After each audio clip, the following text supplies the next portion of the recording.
Mike, I imagine you're pretty pleased with all the different ways that you won that ball game in the middle innings. I couldn't have been more pleased with the whole game, really. I mean, it was almost an unblemished game.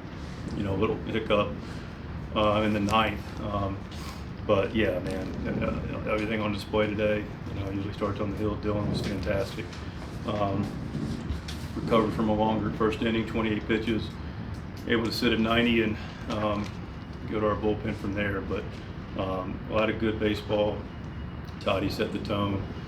Just really loved this game today. You know, the hustle double, the competitiveness at third base, always hunting the ball in the dirt. Probably a little bit less than a coin flip, but thought about maybe taking home, which would be awesome one day. I think he'll probably do it again. Maybe not there with the right spot, but Laureano, fantastic. You know, using the whole field and, you know, obviously the opposite field homer for me, and using the small game. Then using the opposite field approach, again, back up arcading. Doesn't mean we can't hit balls to the ballpark. Laureano clearly did it. Strong guy. But I really like Vermeen's at bats as well, and, you know, Hearn got his knock as well. And then Crony, of course, you know, got us started.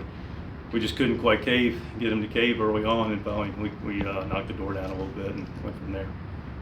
You mentioned Cease. You can work with that version of Dylan, I imagine.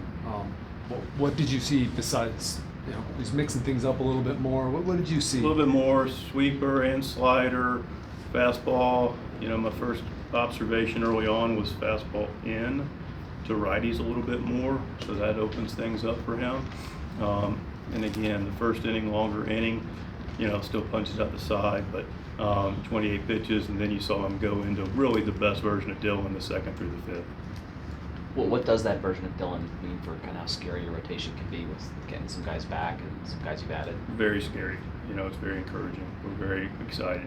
You know, Darvish is building off his 7 innings. Nick's been great. You know, Michael, from what I understand, was good today in his rehab. You know, 31 pitches, so we'll see what that looks like, if I got that correct. And Dylan was tremendous today, and, you know, like I said, it looks like the second through the fifth where it's, you know, really crisp, controlling counts, closer misses. You know, he can get his strikeouts. Let's just do it in 5 pitches, 4 pitches. You know, a couple early 2-pitch outs.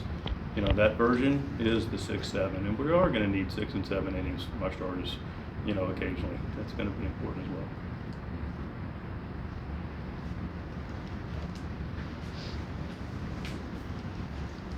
Mike, we've seen Jackson Merrill kind of have a sophomore slump at times earlier this year, but now he's really come back. 11 runs driven in the last 7 games. What have you seen from him to be able to come up in these big spots? Yeah, I mean, Jackson's just a good player, right? And started off where he left off last year. As we know, got sidetracked a couple different times, actually came back from the hamstring in a really good spot, and you know, went through a stretch there for a couple weeks where you know, the game is the game. You know, it's going to get you at some point occasionally, and but great players is just that, is very occasionally.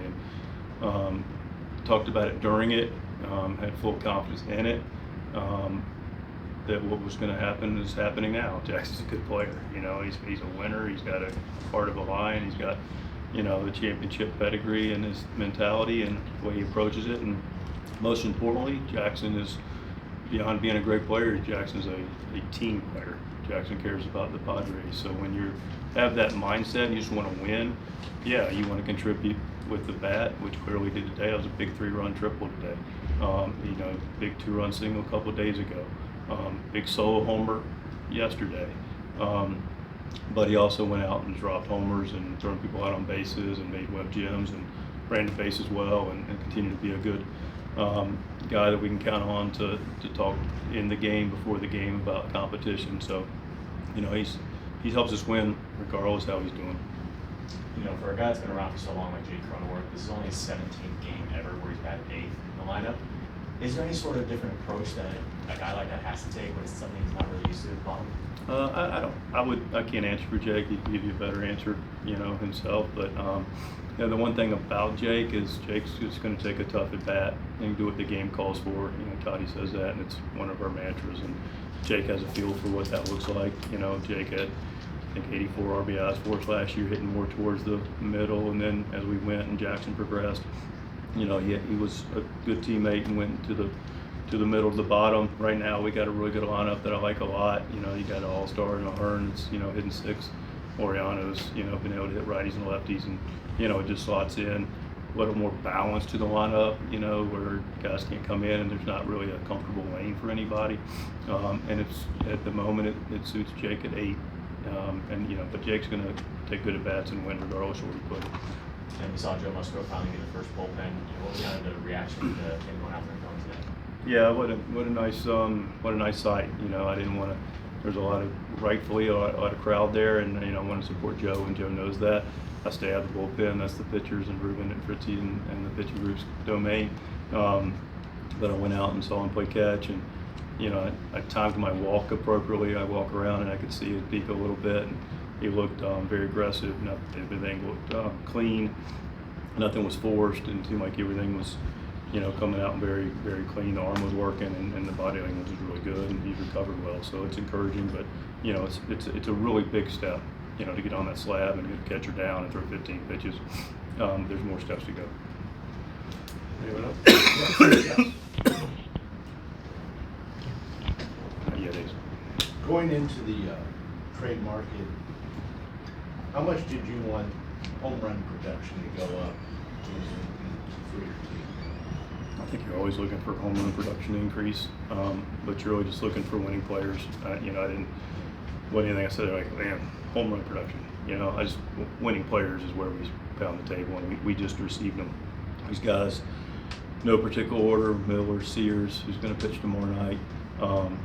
You know, Laureano, Ahern, Fermin. You know, now we got Cortez in the mix. These are winning guys. You know, they're coming in. They're veteran guys. They got a good presence about them. They're smart. They're high baseball IQ, strong, high character guys. They're fitting right into our culture. And they'll hit the ball over the wall. Yeah, sure, we'll take that. I think you just answered it.